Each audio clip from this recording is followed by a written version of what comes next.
So I wanted to share this parable here in Luke 19:11 through 27, because here Jesus is addressing the fact that they think the kingdom of God is about to happen, and so he tells them this story. You know, here's this man of noble birth. He's going away to become king. He has his servants. He gives them an amount of money, and he tells them to do something with it. Some of them are very productive, some are not. The ones that are productive, he says, okay, you've earned 10. Now I'm going to put you in authority over 10 cities. And he's dealing with the issue of himself, is what he's talking about in form of a parable. He's going away. He's going to the Father. And he is going away until all of the enemies are put under his feet. Remember, the last enemy to be destroyed is death. Then he is going to be coming back as that conquering king, as that ruler. Jesus Christ is Lord. He is King. He is King of kings and Lord of lords. He is sovereign. He is above all. One day, every knee will bow, every tongue confess that Jesus is Lord, to the glory of the Father. But at this time, we have an opportunity to either serve him or not serve him.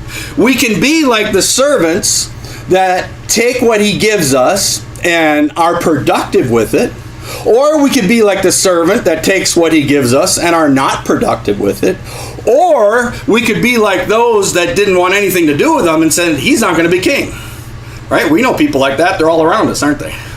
Some of them call themselves atheists. Some of them call themselves agnostics. Some of them go by other names and things. But they're like, we don't want Jesus king. We don't want God to rule over us. We want to do our own thing. It's going to work out fine for a while. But one day when he comes back, look what he says. Take those people, put them in front of me, and kill them in front of me. Chop them in pieces in front of me. There's going to be a day of reckoning. But the authority that he has still exists. He has authority in this world.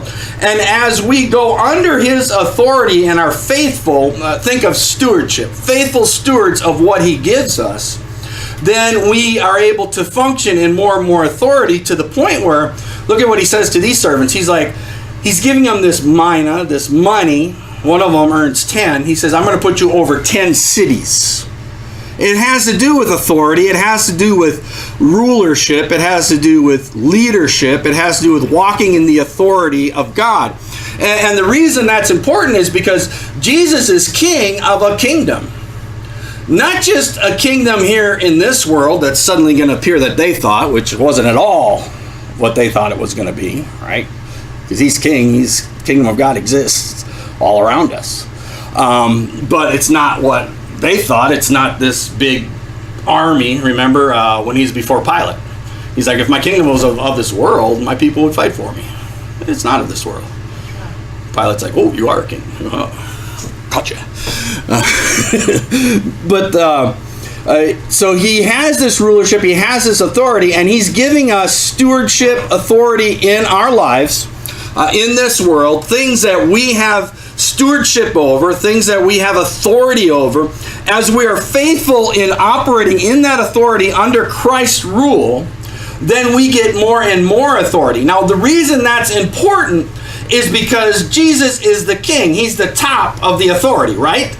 And the closer you are to that authority, the closer you are to Jesus. In other words, the more you are flowing in the authority Jesus gives you, the more faithful you are as a steward in what he has put you over, the better you are at following his leadership and authority, the closer you are to him in this kingdom to come. What do you think? A ruler over 10 cities needs to be closer to a king than the ruler over no city at all. This servant that didn't do anything with what he was given, that which he had was taken away from him and it was given to the other. It didn't stop him from being a servant. He didn't get kicked out of the kingdom, but he's like way over here, and the king is way over here.